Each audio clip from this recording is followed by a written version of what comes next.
Ik ben Herman Sieben, ik ben 61 jaar en hiervoor werkte ik bij Staatsbosbeheer. Daar was ik directeur Noord, Groningen, Friesland, Drenthe.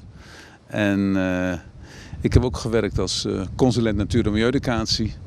Dus deze baan is natuurlijk een hele andere situatie dan in Nederland. Maar het heeft wel met natuurbeheer en natuur- en milieueducatie te maken. Dus het is een beetje vergelijkbaar. Hoe komt het dat u bij Stinapa terecht bent gekomen?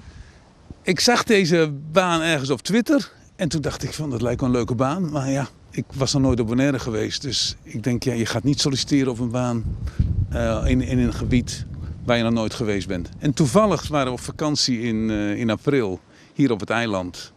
En toen zou ik op deze plek nog even gaan snorkelen.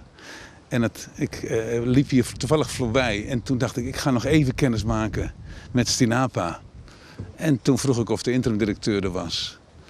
En Staatsbosbeheer werkte vroeger wel samen met de eilanden, met de Antillen. En daar hebben wij over gesproken. En toen vroeg ik ook aan hem van, goh, hebben jullie al een nieuwe directeur? Nou, daar waren ze mee bezig. En in augustus kreeg ik een mailtje of ik toch nog belangstelling had. En dat had u.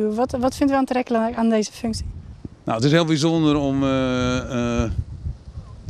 Ik vind de natuur van Bonaire is echt bijzonder. Natuurlijk als we dan kijken naar Klein Bonaire en naar het koraal. Maar ook naar het Washington Slagbaaipark.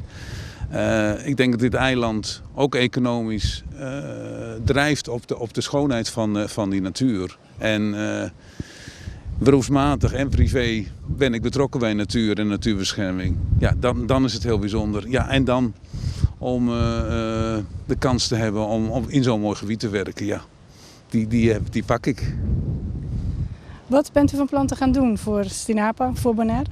Ja, ik heb ook wel vaker gezegd van, ik ben hier nu net 2 weken en ik kan dan heel hard roepen, dit ga ik allemaal doen en dat ga ik allemaal doen. Ik kom uit Nederland.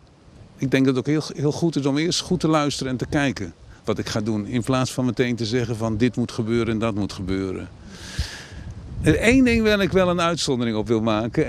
En ik merk ook dat andere mensen op Bonaire dat ook belangrijk vinden. Er is hier geen bezoekerscentrum.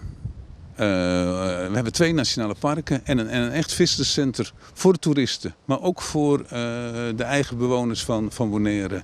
Waarin een centrum komt waarin je ook kan laten zien en uitleggen hoe belangrijk en hoe mooi die natuur is. En dat zou wel heel mooi zijn om dat verder te ontwikkelen. In die zin, in die paar weken kennismaking die ik nu heb. Het is ook wel heel bijzonder hoe wij de natuur- en milieueducatie doen. Met de junior rangers op de scholen. Het openbaar lichaam subsidieert dat ook. En daar is Bonaire uniek in. En ik denk dat we dat ook uit kunnen breiden voor... niet alleen voor de toeristen, maar ook voor de eigen inwoners. Dat er een centrum komt waarin mensen informatie kunnen krijgen over de natuur van Bonaire. En dat is wel een wens. Nou, dat realiseer ik niet zomaar in een jaar of zoiets. Maar ik denk dat het heel goed is voor Bonaire en voor Stinapa om zoiets te ontwikkelen.